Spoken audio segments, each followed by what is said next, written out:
आज से करीब 50 साल पहले 1975 में 25 जून के ही दिन कांग्रेस ने यानी जो उस समय की प्रधानमंत्री थी इंदिरा गांधी ने देश में इमरजेंसी लगाई थी और वो काला दिन आज नोट किया जा रहा है। लेकिन अब जो कांग्रेस के नेता हैं वो ये कह रहे हैं कि देश भर में पिछले 11 साल से एक अघोषित इमरजेंसी लगाई हुई है।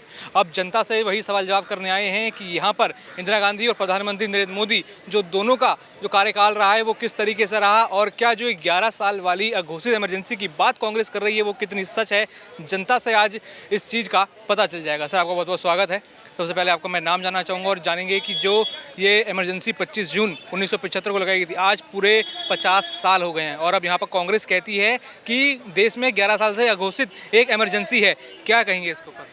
देखो, मैं दोनों बातें बताऊंगा, अघोषित इमरजेंसी के बारे में भी और जो घोषित थी आयरन लेडी, तभी तो बोला गया इनको, क्योंकि इतना बड़ा कुकर्म करने का जो गुर्दा है वो इंदिरा गांधी में था। 21 महीने तक देश को बंधक बनाए रखा, तभी तो आयरन लेडी की उपाधि उनकी दी गई कि जी आयरन लेडी है। देखो, विपक्ष को जेल में डाल दिया, मीडिया पे प्रतिबंध लगा दिया और उस समय बोला जाता था, इतने संशोधन हुए थे, 42nd amendment of the constitution, mini constitution of India या मिनी कॉन्स्टिट्यूशन ऑफ इंदिरा बोला जाता है उसको।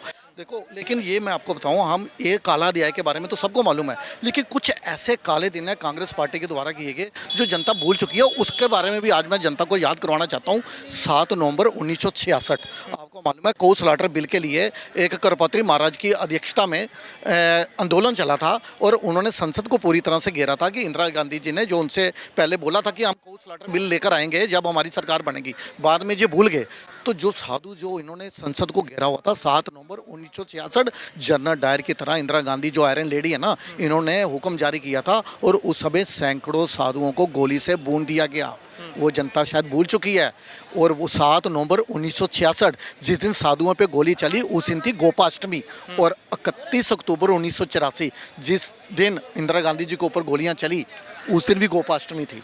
ये मतलब कोइंसिडेंट नहीं है, ये साधुओं की आ लगी थी इन्हें। तो उस समय कांग्रेस के युवा मोर्चा के 2 बड़े व्यक्ति जो हैं, भोलानाथ पांडे और देवेंद्र नाथ पांडे, जिन्होंने 20 दिसंबर 1978 को IC 410 फ्लाइट को, जिसके अंदर 126 पैसेंजर से, उसको एक नकली गन दिखाकर हाईजैक कर लिया था और डिमांड क्या रखी थी, इंदिरा गांधी और संजय गांधी को जेल से रिहा किया जाए, इनको दोबारा प्रधानमंत्री बनाया जाए, सारे केस वापस लिए जाएँ। और इन्होंने उन 2 व्यक्तियों को रिवार्ड दिया था इंदिरा गांधी ने विधायक चुनाव का, जब टिकट दिया गया और उनको विधायक बाद में बनाया गया। ये कहने का मतलब जो है, आप खाली 1900 उसी की बात कर रहे हो, सिर्फ एक 25 जून 1975 की बात कर रहे हो। उन 21 महीने के अलावा भी और कई काले दिन हैं जो कांग्रेस ने जो काम किए। देखो, मुझे बताओ, 19 जनवरी 1990 का दिन, क्या वो कश्मीरी पंडित हमारे भाई जिनको कश्मीर से भगाया गया, वो दिन भूल जाएंगे हम? तालिबानी तरीके से वहाँ पे कश्मीरी पंडितों की हत्या की, क्या उस दिन को भूल जाएं? क्या किसानों का जो मुल्ताई कांड हुआ था 12 जनवरी 1998 में मध्य प्रदेश में, जब दिग्विजय सिंह मुख्यमंत्री थे और उस समय 300 राउंड गोली चला दी थी उन किसानों पे जो अपनी नष्ट हुई फसल का मुआवजा मांगने आए थे। लगभग 2 दर्जन किसानों की निर्मम हत्या हुई और कईयों को घायल किया गया। क्या ऐसे दिनों को भुला दिया जाए? मैं इसके साथ साथ ये याद करा रहा हूँ। और आज ये कह रहे हैं अघोषित इमरजेंसी है, मतलब आज हम 11 साल से जो मोदी शासन जब तक रहा है, जब से देखो, मोदी जी ने 11 साल में ऐसे काम कर दिए कि इन्हें, मुझे बताइए, क्या इसरो की जो ताकत चंद्रयान 3 की दुनिया ने देखी, उसको बुला देंगे हम इसरो को? जो डिफेंस सेक्टर में भारत जो है सिर्फ 1819 के वेपन्स एक्सपोर्ट करता था, आज 25,000 करोड़ से ऊपर के वेपन एक्सपोर्ट हो रहे हैं। तो ये इनको अघोषित इमरजेंसी लग रही है। मैं 11 साल के कार्य इनके अगर आपको गिनाना शुरू करूँ, ऐसे ऐसे वर्ल्ड रिकॉर्ड बनाया है मोदी जी ने। स्टैचू ऑफ यूनिटी दुनिया का सबसे ऊंचा स्टैचू, वर्ल्ड रिकॉर्ड बना। और उसके बाद मैं बात करूँ, चेनाब ब्रिज, रेलवे ब्रिज, दुनिया का सबसे ऊंचा चेनाब ब्रिज, वर्ल्ड रिकॉर्ड बना। दुनिया की सबसे ऊंची राजमार्ग सुरंग टनल, अटल टनल, तो क्या बना, वर्ल्ड रिकॉर्ड बना। डिजिटल ट्रांजैक्शन में इतनी पूरे वर्ल्ड में नहीं हुई जितना इंडिया में हुई, तो क्या हुआ, वर्ल्ड रिकॉर्ड बना। बैंक अकाउंट्स की जब आप बात करूं, 2014-17 में इतने पूरी दुनिया में बैंक अकाउंट ओपन नहीं हुए जितने सिर्फ भारतवर्ष में 55% बैंक अकाउंट ओपन हुए, तो वर्ल्ड रिकॉर्ड बना। और 100 घंटे में 100 किलोमीटर सड़क बनाकर क्या बना, वर्ल्ड रिकॉर्ड बना। तो ऐसे ही आयुष्मान योजना, दुनिया की सबसे बड़ी हेल्थ योजना, तो क्या बना, वर्ल्ड रिकॉर्ड बना। वर्षों में इतने बड़े बड़े कार्य हुए, 27 करोड़ लोगों को गरीबी रेखा से बाहर निकाला, तो अघोषित इमरजेंसी नजर आ रही है इनको। मतलब भारत आज विश्व की चौथी अर्थव्यवस्था है, और यदि मैं आपके बात करूं विदेशी मुद्रा भंडार की, तो चौथे नंबर की भारत है। इतना विदेशी मुद्रा भंडार है, तो इनको घोषित इमरजेंसी। इतना विकास है तो ये अघोषित इमरजेंसी वाले बयान आ कहाँ से रहे हैं? देखो, ये राहुल गांधी जो है ना, ये बाहर जाकर कहते हैं लोकतंत्र खतरे में है, EU यूरोपियन कंट्रीज जहाँ जो US है वो इंटरफेयर करे इसके अंदर, वो भारत को, मतलब जब ये आप बाहर जाके भारत की आप इंसल्ट करते हो, आप पाकिस्तान के पोस्टर बॉय बनते हो, आपके बयान को UNO में इंडोर्स करता है पाकिस्तान, और जब आप बोलते हो नरेंद्र सरेंडर, तो हर एक भारतवासी के दिल में जो है ना वो दर्द उठता है कि ये हमारे देश के प्रधानमंत्री को आपने घेरना है, और तरीके से घेरिए ना। आप भारत के मुद्दे के ऊपर पाकिस्तान के पोस्टर बॉय क्यों बनते हो आप? और ये जो कह रहे हैं ना अघोषित इमरजेंसी, आज भारत का चामुखी विकास हो रहा है। आज भारत में जगह जगह बम धमाके नहीं हो रहे। आज बसेस की सीट के पीछे ये नहीं लिखा कि आपकी सीट के नीचे बम होगा।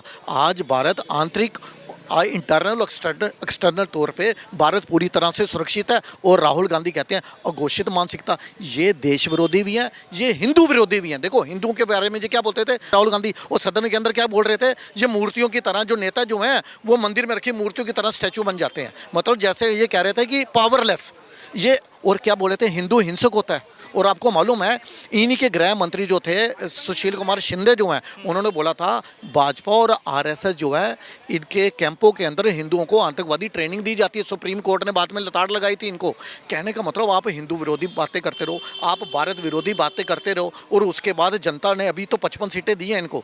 ये ऐसी बातें करते रहें, ये 5 सीटें नहीं मिलेंगी। ये बोलते हैं ना EVM हैक होगी, EVM हैक नहीं हो रही। जो चाइना ने, पाकिस्तान ने राहुल गांधी का जो ब्रेन हैक कर रखा ना, ये उसी वजह से इनका ये जो है 5 सीटों पे आने वाले टाइम में ये पार्टी आएगी। देखो, ये नहीं पूछते हैं राफेल कितने गिरे, लेकिन ये नहीं बताएंगे कि आपका MOU साइन कर रखा आपने चाइना कम्युनिस्ट पार्टी के साथ, वो क्या है। मुझे तो लग रहा है यही इनका MOU साइन हो चुका है कि जब भी इंडिया चाइना, इंडिया पाकिस्तान का मुद्दा हो, भारत को नीचे रखना है, चाइना को ऊपर रखना है, पाकिस्तान को ऊपर रखना है। ये मतलब सेना के सर्जिकल स्ट्राइक के सबूत मांगने वाली पार्टी।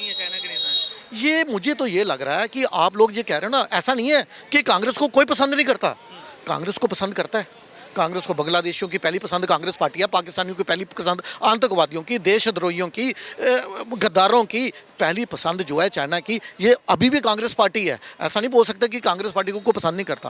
कांग्रेस ने हमेशा जो है से मुस्लिम तुष्टीकरण की राजनीति की है, हिंदू विरोधी काम किए हैं। ये क्या, इनके अलग अलग नेता क्या, मुझे बताओ। जब उदयनिधि स्टालिन जो है उनके बेटे जो हैं, जो डेंगू मलेरिया से तुलना करते हैं, हमारे सनातन धर्म को कहते हैं, और उसके बयान को इंडोर्स करते हैं मल्लिकार्जुन खड़गे के बेटे जो मयंक खड़गे जो हैं, वो कहते हैं कि हाँ ये तो एड्स की तरह है। तो मुझे बताओ, जब आप हिंदुओं के लिए इतने बड़े बड़े हिंदू विरोधी बयान दोगे, तो क्या हिंदू आपको माफ़ कर देंगे? और क्या हिंदू, क्या सिख, क्या, मैं अब सिखों की अगर बात करूं, मैं आपको आज वही सिख कांग्रेस को वोट देता है जो शायद 84 बोल चुका है। ये 84 को ये बोलते हैं दंगे हुए थे, वो दंगे नहीं थे, वो एक पर्टिकुलर पार्टी के द्वारा सिखों के ऊपर, ये भाई साहब खड़े हैं सिखों के ऊपर, ये मेरे से ज़्यादा अच्छी तरह बताएंगे कि 1984 में ये दंगे थे या एक पर्टिकुलर पार्टी द्वारा सिखों के ऊपर नरसंहार किया गया था। दंगे होते दोनों साइड से, तुमने मारा हमने मारा, तो ये हत्याएं हुई थी। ये ऑफिशियली जो कि आज सर्च करो आप, तो दिल्ली में लगभग 4000 बंदुओं को मारा गया था, सिखों को मारा गया था, और ऑल ओवर इंडिया 25 अगर ये, लेकिन इससे कई गुना ज़्यादा था। मेरी आंखों सामने देखा है मैंने, लिटरली कई सिखों को जिंदा टायर डाला गया, मिट्टी का तेल पेट्रोल डाला गया, और लिटरली जिंदा जलाया गया था ये। और किसने किया था पूरी दुनिया जानती है। तो क्या अभी भी 1975 या 84 की जो आप बात कर रहे हैं, क्या अभी भी लोग वो काला दिन याद आता है तो कैसे फील होता है? हिंदुस्तान की हिस्ट्री में ना, एक 1947 लाखों लोग कट के उधर से आए थे, और एक 1984 यहाँ हज़ारों लाखों लोगों को मारा गया था। ये 2 डेट्स हैं हिंदुस्तान के हिस्ट्री में, काला दिवस है, उसको कोई नहीं भूलेगा। ये उसके बीच 1975 में इमरजेंसी लगी थी। सर इमरजेंसी लगी थी ना, बेसिकली देखिए इसमें क्या था कि आप कुछ बोल नहीं सकते हो सरकार के खिलाफ। आज तो जो है देखा जाए तो सोशल मीडिया बहुत सक्षम है, कोई चीज़ हो मिनट से पहले आती है। कोई पिक्चर बैन करनी हो यूट्यूब पर डाल दो। उसमें एक पिक्चर आई थी नसबंदी, किस्सा कुर्सी का, जो सच्चाई थी सरकार के खिलाफ थी। किशोर कुमार ने गाना गाया, बैन कर दिया गया। क्यों? क्योंकि उसके खिलाफ था वो।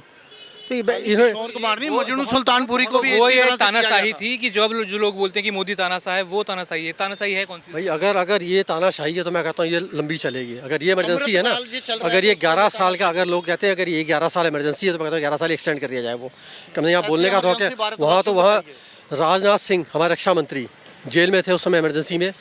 अभी कोई कह रहा था उनकी माता जी की मृत्यु हुई थी, नहीं बाहर आए उनके आने की। या ये इंदिरा गांधी कहते हैं आयरन लेडी, क्या काम गिनती के ठीक है, नहीं कहता हूँ सारे काम उनके बुरे थे, अच्छे काम भी थे, लेकिन कंपेयर करिए तो ओवरऑल इस सरकार ने, आगे इनकी पीढ़ियों ने, बहू कह लो, बेटी कह लो, बेटा कह लो, दामाद कह लो, सत्यानाश कर दिया, हिंदुस्तान का बेड़ा गर्क कर दिया। हाँ जी सर, ये जो कहते हैं कि जो 1975 में इमरजेंसी लगी और अब कहते हैं कि ये 11 साल की अघोषित इमरजेंसी है, क्या कहेंगे उसके ऊपर? देखिए, कुल मिलाकर के जो 1975 में लगी, इंदिरा गांधी ने लगवाई, वो कुल मिलाकर के अत्याचार था लोगों पे। आप पत्रकार से ले लीजिए या कोई भी आम जनता से, नेताओं तक को अंदर बंद कर दिया, उनको अपने बच्चों से तक को नहीं मिलने दिया, सबको अंदर जेल में डाल दिया, ठूस दिया जेल में। तो कुल मिलाकर के वो आपातकाल की स्थिति वो थी। और जो आज कांग्रेस संविधान लेकर के राहुल गांधी चलते हैं ना, उन्हें संविधान की ABCD नहीं आती। अब जब आपको ABCD नहीं पता और संविधान की कॉपियाँ लेके घूम रहे हो आप, तो कुल मिलाकर के कांग्रेस ने इस देश को गुमराह करा, बेवकूफ़ बनाया और ख़ास करके सनातनियों को ज़्यादा बेवकूफ़ बनाया। सनातनियों पे अत्याचार कर करके उन्होंने दूसरे पक्ष को उठाने का काम करा। और दूसरा, शांति प्रिय लोग आज ऊपर बैठे हुए हैं और ये लोग नीचे बैठे हुए। इन्हें डर लगता है, ये 1914 में पैदा हुए हैं कि इन्हें अपनी बात कहने का मौका मिल रहा है, नहीं तो सनातन को कोई पूछता ही नहीं था। वो तो असली तानाशाही है कौन सी जो आज कहते हैं, नारे लगते हैं मोदी तानाशाह है, या फिर जो हमने 1975 में इमरजेंसी देखी थी, तो असली तानाशाही है कौन सी वाली? असली तानाशाही जो 1975 में लगी थी वो असली तानाशाही थी। और आज मोदी जी ने जो करा है वो देश के लिए करा है। आज देखिए ना, 11वें नंबर की हमारी अर्थव्यवस्था आज चौथे नंबर पे आ चुकी है और पूरे विश्व में भारत का डंका बज रहा है। आप ये बताइए, आज मोदी जी किसी भी राज्य मतलब कंट्री में जाते हैं तो उस कंट्री में मोदी मोदी भारत भारत का नारा लगता है और अपनी भाषा को उन्होंने अपनी भाषा में बोलते। इंदिरा गांधी बोलती थी अपनी भाषा में, वो तो सीधा इंग्लिश में आ जाती थी अंग्रेज़ों के टाइम। तो कुल मिलाकर के वो अंग्रेज़ों की कठपुतलियाँ थी और कांग्रेस अभी भी अंग्रेज़ों की कठपुतलियाँ हैं। अंग्रेज़ों की उन्होंने डिवाइड एंड रूल पॉलिसी जो थी अंग्रेज़ों की, वो कांग्रेस वही डिवाइड एंड रूल पॉलिसी अपनाई जा रही और उसी से कहते हैं इनकी जनगणना करवा लो।